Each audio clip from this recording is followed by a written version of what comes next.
The Tom Woods Show, episode 769. Prepare to set fire to the index card of allowable opinion. Your daily dose of liberty education starts here. The Tom Woods Show. Hey gang, Sarah Young, the mom of 7 who became an affiliate marketer so she could stay home with her kids, has taught my own mother how to do the same thing.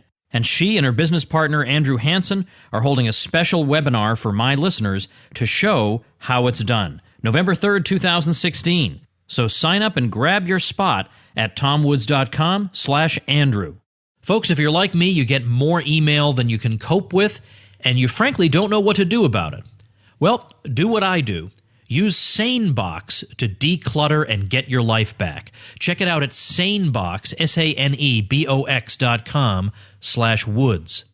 Hello, everybody. Tom Woods here, talking about the environment today with Mark Morano, who is Communications Director at CFACT, the Committee for a Constructive Tomorrow. He's also producer of the documentary Climate Hustle, released just this year, 2016, and publisher of Climate Depot, which you can visit at climatedepot.com. Mark, welcome to the show. Hey, Tom. Happy to be here. Thank you very much. You just got back from Brussels, premiering your documentary film there, Climate Hustle. Tell us about how that went. Well, that was the film came out at the theaters in the U.S. back in May. We had over 400 theaters in U.S. and Canada. We had a Paris premiere last year, and we actually had a congressional at the House Science Committee back in April. And now we just had, on October 19th, our European Parliament debut. And it went very well. We had some hostile questions in the crowd, but the movie was generally well received. It was attended by many members of Parliament, which was a good thing to see. And we got some copies out to them and had some very frank conversations about what's going on in Europe. Vis-a-vis, they're a few years ahead of us, maybe even a decade ahead of us, in terms of the left's climate agenda, being implemented. And we're seeing firsthand in talking to the members of Parliament there about the skyrocketing electricity prices, about the impacts on seniors, about the renewable standards mandates, about the decimation of their carbon-based fuels. And a lot of countries now are reverting the other way. And Germany's fighting back, and England's fighting back. But it really is a window into where the United States is headed. I do want to talk about some climate change related issues at the beginning, even though they're not directly climate change related. I do want to talk about things like so-called renewable energy, because we keep hearing claims, and I have a sister podcast called Contra Krugman, where we refute Paul Krugman every week. Yes. And man, we're doing a lot of climate change stuff because that's all the guy talks about lately. And one of his constant claims is that it's just a right-wing talking point that wind and solar are inefficient. They're getting more efficient and their costs are coming way down. So the right wing isn't going to be able to use that talking point for a whole lot more time. What do you say to that? Well, this has been going on for years. In fact, you can go back to the late 1970s during the energy crisis with Jimmy Carter and his sweater. And it was always, and they put solar panels in the White House. The idea was solar is just about to have the breakthrough. It's going to replace everything. It's going to be spectacular. All you naysayers are going to be proven wrong. The reality is, solar energy, in my opinion, has a greater breakthrough potential, first of all, than wind power, for example.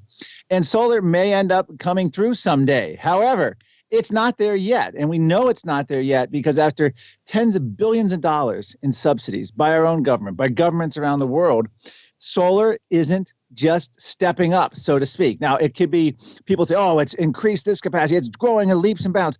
Yeah, if you have a penny and you double the penny, triple the penny, quadruple the penny, it might seem impressive, but you're still dealing in pennies. And we're dealing with pennies when it comes to the actual energy supply of the world. Solar and wind are tiny fractions. I believe the latest estimates are less than 3% global. When you look at those two combined, solar being, in other words, solar until the day people can go to your local Home Depot, Lowe's, Walmart, buy a solar panel, get off the grid. In many important respects, that's going to be the day that you don't need people to talk about. We still need subsidies and the evil carbon dioxide. When that day happens, that's going to be the day we're looking for. But even before that, we're looking for massive breakthroughs in solar. If it happens, it's going to happen. It doesn't need, in other words, you don't need to cripple the competition. And here's the problem I have with the Krugmans of the world. They claim solar and all these renewable energies are making these great leap-throughs, and their implication is somehow that carbon-based fuels and we're set in our ways and we're not open to it. If it's cheaper and more efficient and produces more energy, then it's going to catch on. And all the studies I've seen, and they just keep coming out. There's a recent one that shows that per subsidy, if you want to call carbon-based energy getting subsidies through tax breaks and stuff, carbon-based energy, oil, gas, coal, produce leaps and bounds more energy than any possible subsidies in return you get on so-called renewables. So to answer Paul Krugman, yes, solar is a potential. And I don't want to be against any technology. A lot of people say, oh, well, I'm not against solar and wind. I'm against mandating energy that's proven to work and over-investing and subsidizing and mandating energy that hasn't proven to work. In other words, we're banning energy that works, coal, oil, and gas, and now we're mandating energy that hasn't proven itself. That's the problem right now. What exactly is the Clean Power Plan, if implemented, supposed to do?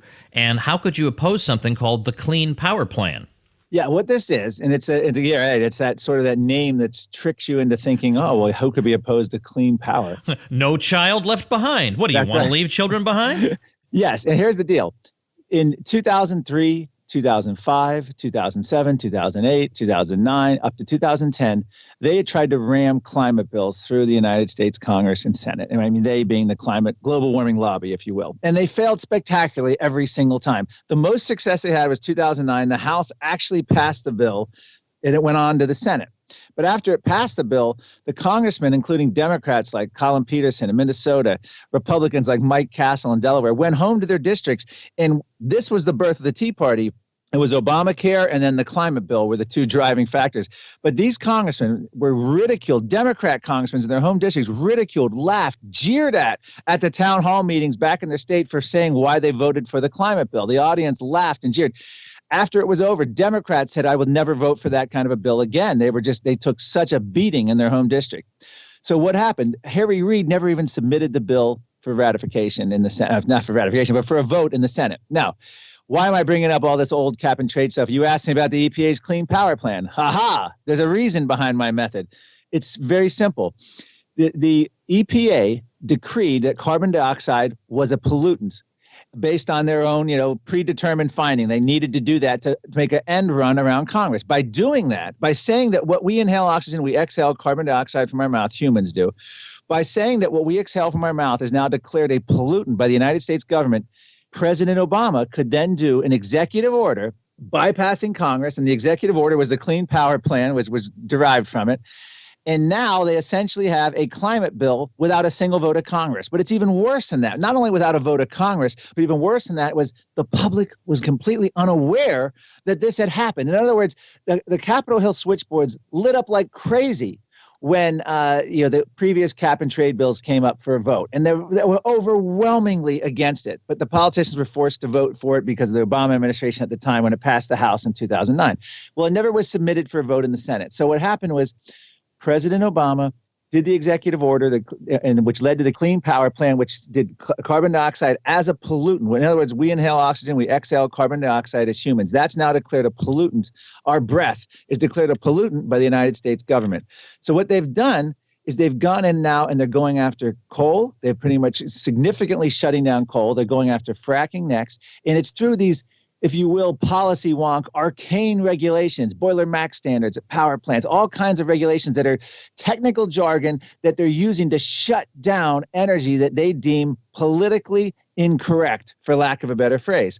And so what Obama's plan is doing is it's choking off the life to carbon-based energy, oil, gas, coal, and it's now mandating more and more so-called renewables, wind and solar, when wind and solar aren't capable yet of stepping up. And this is the gist of what's happened. President Obama, it's a cunning and actually, I call it brilliant tactical maneuver, because after a decade of failed efforts to pass a climate bill, they do an executive order, public's not aware of it, no vote of Congress, and the president has essentially a domestic climate legislation without a single vote of Congress and without the public being aware of it. It is brilliant. All right, I actually want to, before I forget, I want to ask you something that's driving me crazy, and I figure you're one of the people to ask. I just lived through Hurricane Matthew. Yes. I live in Central Florida, and it didn't really hit us. We had almost no impact from it. but I know that in South Carolina there was a lot of damage, or at the very least, I know people who were without power for several days. And every time you get a hurricane these days, you know perfectly well, as well as I do, what happens. You get a lecture about climate change, and it's responsible for the hurricanes. What is the deal with that? This is one of the, I mean, it's like a joke. It's a scientific joke that they're attempting to do. We have gone through now 11 years without a Category 3 or larger hurricane making landfall in the U.S. That is the longest period, 11 years, since records began the U.S. Civil War. Nothing's even come close to it. Beyond that, though, since 1970, global hurricanes are showing either no trend or declining trends. In other words, you can't point to hurricanes as an example of, oh, they're getting worse because of global warming. If anything, they're getting either no trend or better. And that trend that we have with no landfalling hurricane is phenomenal. That's number one. So now, anytime there's a hurricane, given all of our statistics, in other words, the earliest formation, time of year, calculated wind speed, at this location, at this, longitude, latitude, they can come up with, and they try to find any unique statistic of the recent hurricanes. And now any hurricane, whether it's a Category 1, even a tropical storm, is now unprecedented in some way. They use some measure to make it unprecedented. And what they've done, and we actually have one of the climate activists named Brad Johnson, who every time there's a tornado or a flood or a drought, they call it fossil fuel poisoned weather. And the gist of it is that every they announce ahead of time, global warming will cause bad weather. And then guess what? Every time there's a bad weather event, they go and they announce, and their friends in the media amplify, hey, what? We were right. We predicted this. And I've heard this so many times working in the U.S. Senate. I worked in the Senate Environment and Public Works Committee. How many times a politician stood up? Barbara Boxer one day, there was tornadoes in Oklahoma. My God, unprecedented, right? No, actually, tornadoes are down dramatically since the 1950s, the big tornadoes. Hurricanes, we've already talked about. Floods, if you look at the actual data and studies in hydrological journals, on 100-plus year timescales, there's either no trend or declining trends. Droughts, global droughts have actually declined. California's drought, as bad as it has been, is nowhere near where it's been in previous centuries. In other words, the 20th century has been, in the 21st century, have been actually one of the better centuries for droughts when you look at the historic record going back about 300-400 years in California. So there is no way you can say extreme weather is getting worse. In fact, my film, Climate Hustle, actually gets into that, interviews the scientists. We're at historic lows in many regards across the board for bad weather. But because we have so many new ways to measure, because we have satellite, because we have Doppler radar, because we have weather observers in every planet of the Earth, we can now say, oh, this is unprecedented. We've never measured this. They come up with all kinds of silly statistics. And now the ultimate, Tom, is climate activists. This was in the Washington Post, or actually a former Washington Post reporter named Andrew Freeman's writing about this. They want new ways to measure hurricanes. Why? They want a whole new measurement because they get frustrated because the hurricanes aren't Category 3 or bigger, but they want to say, oh, this is unprecedented damage. And they'll use financial numbers, which makes no sense because unless you adjust for inflation and all the development, you can always show even a modest flood today is going to blow away anything in economic damage from the past because of everything so much more expensive and built up today, especially along the coast. So they want a whole new way to measure scientifically these hurricanes. And it's essentially a way for them to declare every new storm unprecedented, dramatic, a new normal. And then I hate to tie this in, but this is all part of it. Al Gore met with attorney generals at a press conference in New York City. I was actually at the press conference as it ended. This is back in April, end of March.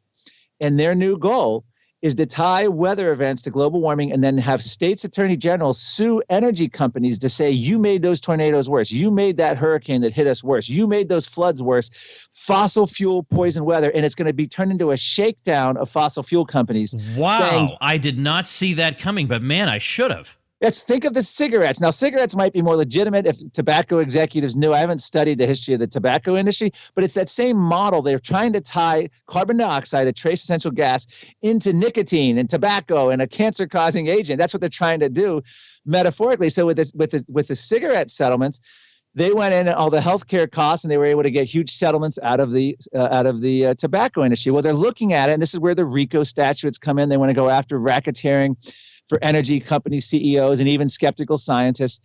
They're going to come after energy CEOs, big energy companies, ExxonMobil. This is what the whole thing about Exxon knew. They're trying to, again, they're trying to parallel it to the cigarette industry. Exxon knew the hazards of the byproduct of carbon. They knew the hazards of their product, which was the carbon dioxide, and they hid it from the public, kind of like the way the tobacco. And then they're trying to say, you owe the public money, and there's going to be massive shakedowns by these attorney generals. They've already colluding with Al Gore. They couldn't get cap and trade through. They couldn't get the carbon markets to take off. This is their new financial scam, and they are poised to go. And once again, skeptics, if I can criticize us, my own side, we are left flat-footed again. We are out-organized, out-financed, and out-establishment, if you will. The establishment is all on this. So there's no reason they shouldn't be successful given their track record.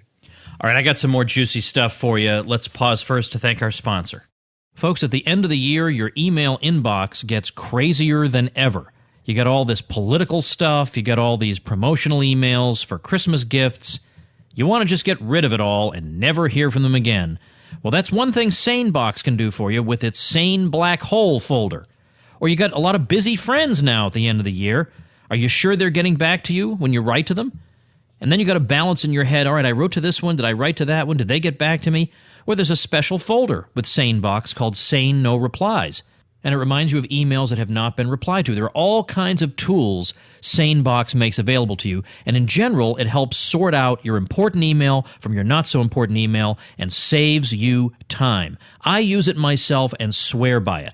Check it out at sanebox.com, that's SANEBOX.com/woods, and get a 2-week free trial. And if you continue on, you get an automatic 25 smackers discount for being a Tom Woods Show listener. sanebox.com/woods. Now, Mark, I actually don't know your age, and I'm not asking you to disclose your age here on the show, but I'll tell you, I'm 44, and when I was growing up in the 80s, the perception of environmentalists was quite different from what it is now. The public perception, thanks to the climate change issue, is that the environmentalists are the sober scientific ones, and people who question their claims are anti-scientific, and they hate science, and they're superstitious and stupid and ignorant. But in the 80s, it was clearly the environmentalists who obviously were anti-scientific, because one after another of their environmental scares was exposed as being basically nothing at all, like the acid rain thing or the alar on the apples or whatever it was, or whatever environmental initiative was the order of the day. You would look at it and, yeah, it might have made human beings better off in one area, so that there'd be some area where 1 out of 500 million people will die a year because of this one thing. But to alleviate that would cost so many resources that no doubt that would lead to 10 deaths somewhere else that we wouldn't have noticed otherwise. So there was just a defiantly anti-scientific posture they took, and now it's the opposite. Have you ever noticed that somehow they managed to switch that on us? Yes, if you go back, and even the modern environmental movement really started, in the mid 1960s. You could say it's Rachel Carson's The Silent Spring, which I believe was like 1961. But beyond that, Paul Ehrlich really popularized the whole idea of the overpopulation bomb. He popularized this to the point where he was going on Johnny Carson. One of Johnny Carson's, in fact, you can watch the old Johnny Carson reruns now, and Paul Ehrlich pops up occasionally. Johnny Carson's eating it up, lapping all the doom and gloom and ridiculous predictions of the future, and how we're all going to, resource scarcity and famines and devastation from all the human overpopulation that's coming. Well, what happened was in the 1970s, particularly, the first Earth Day you could argue in many respects the motives behind it were very, very legitimate. We had filthy rivers and pollution across cities, and it was a dramatic change. And many of these original environmentalists started with Clean Our River. There were local groups. There were people just like what we would say today are conservationists, because what's happened is environmentalism and environmentalists became very political, and they became motivated. And this is, I think you've had Patrick Moore on your show, so he would explain it the best. But in a gist, the gist of it is he was motivated by conservation, and when he joined Greenpeace and saving the earth and even fighting against nuclear war. Well, by 1986, he realized this was an anti-science organization that was out and was no longer presenting science, but was essentially creating alarm and fear.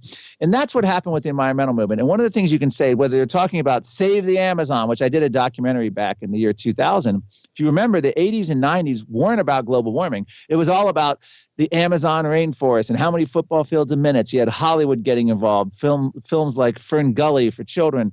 You had Sting's Rainforest concert, which included many celebrities every year, every single year in New York City up until about the year 2000, when global warming took over. So the one common theme that the overpopulation scare, that the deforestation scare, that the climate scare all share was no matter the environmental problem, the solutions were always the same: more government power, more command and control, so-called global governance that the United Nations has touted. Al Gore has touted as part of the climate bills and the climate cap and trade agenda, this global governance. They're all for more central planning, and they use whatever environmental scare of the day is to get people motivated. And that's why Paul Ehrlich rode the overpopulation scare and influenced a lot of people until he was shown to be a total, basically, laughingstock on those predictions. I've talked to biologists and others.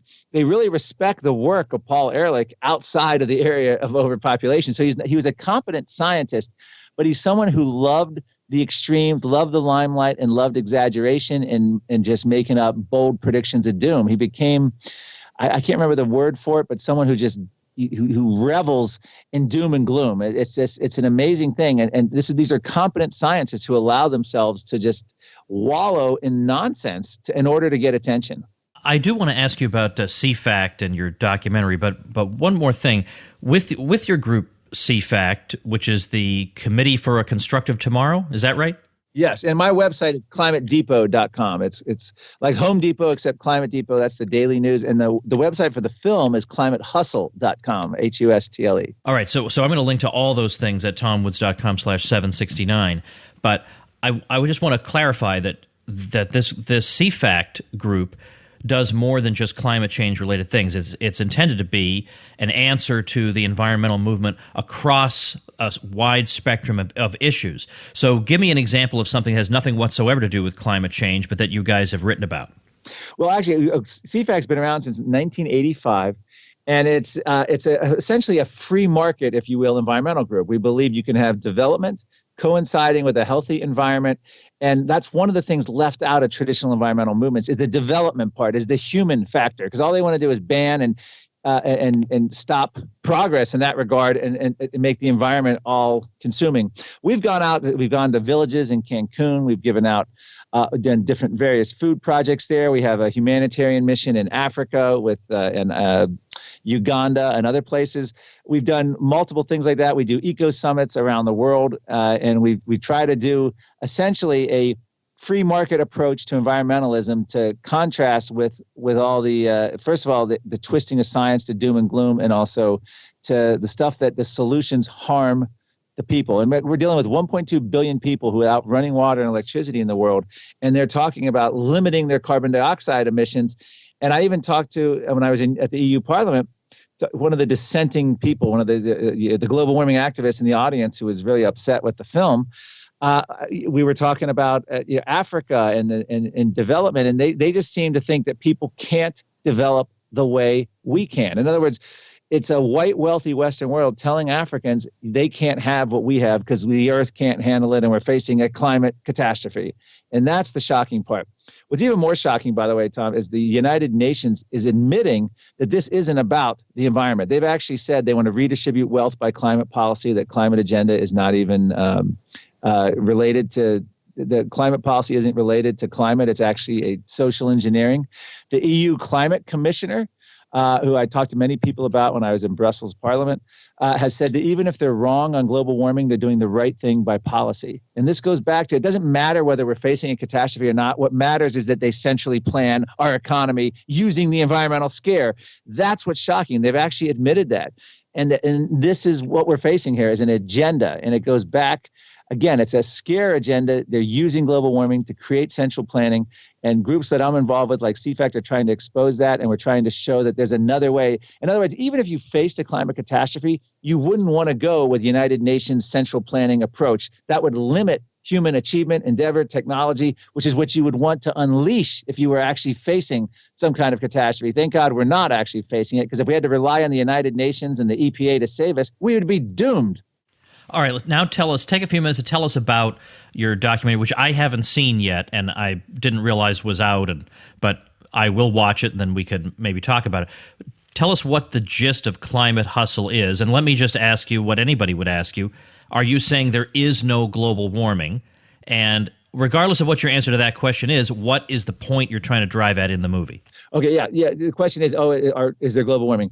Yes, we've had global warming since 1850, when pretty much official thermometer records began. And what happened in 1850? Oh, that was the end of the Little Ice Age. So yes, we've warmed since then.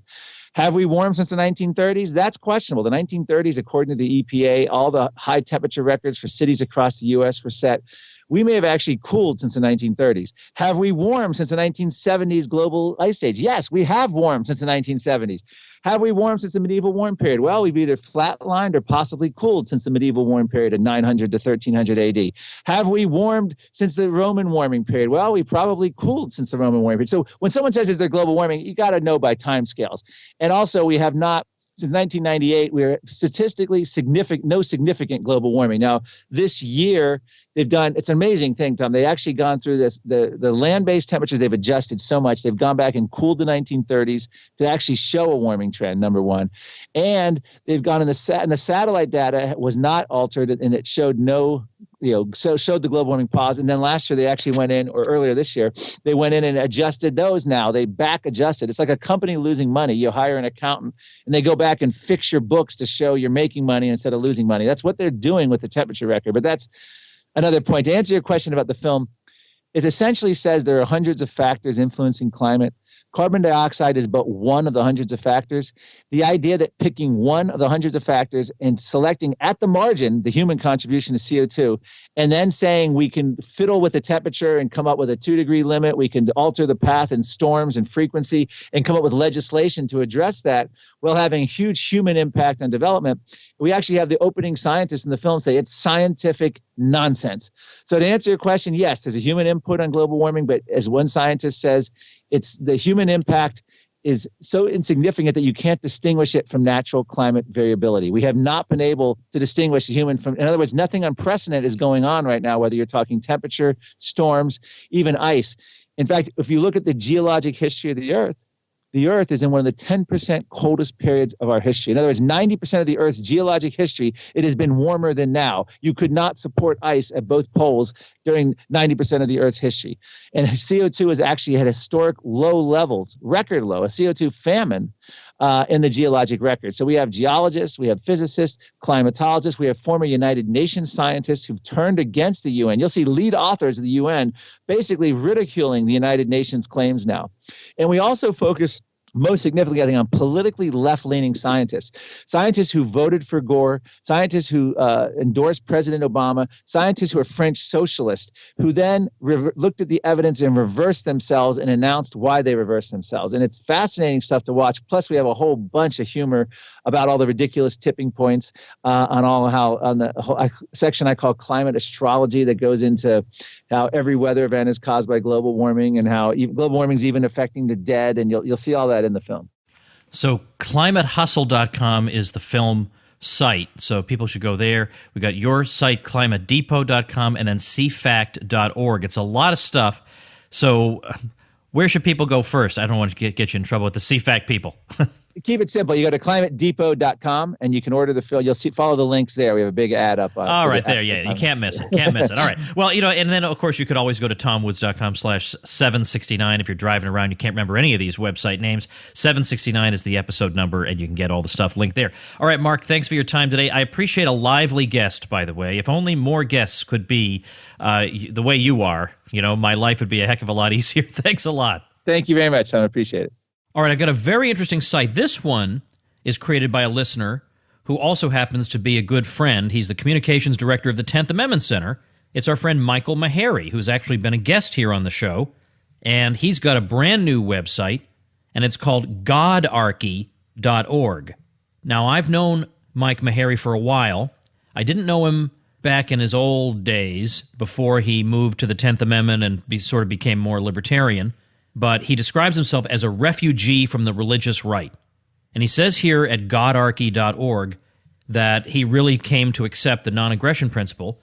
And he said, I founded Godarchy to further explore the intersection of Christianity and the state from an anarcho-capitalist / voluntarist / libertarian point of view.